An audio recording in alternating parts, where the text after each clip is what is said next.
This video demonstrates how a sales area is created in the SAP system through customizing.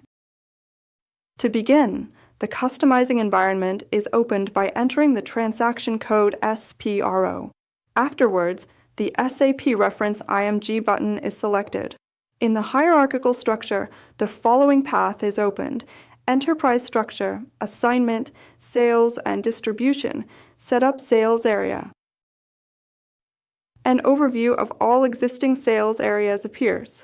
A sales area always consists of a combination of sales organization, distribution channel, and division.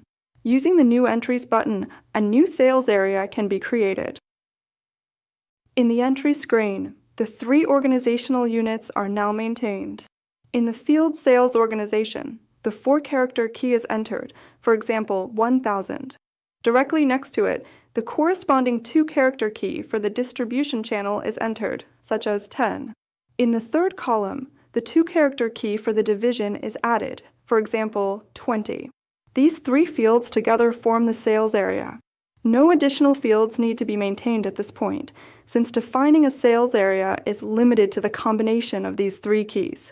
The prerequisite is that sales organization, distribution channel, and division have already been defined in customizing. After entering the combination, the data is saved using the Save button.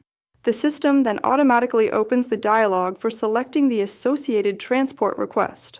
Here, either an existing request is selected or a new one is created and provided with a short description.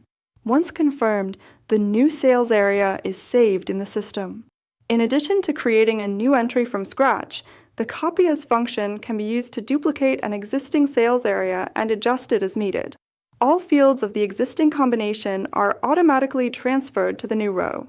Only the keys for sales organization, distribution channel, and division must be changed so that a unique, new combination is created. After saving, the system returns to the overview.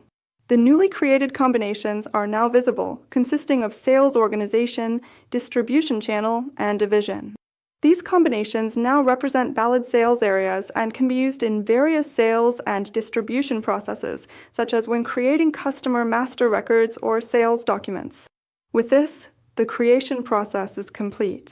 The sales area is now available in the SAP system and forms the basis for the sales processes and organizational procedures within the company.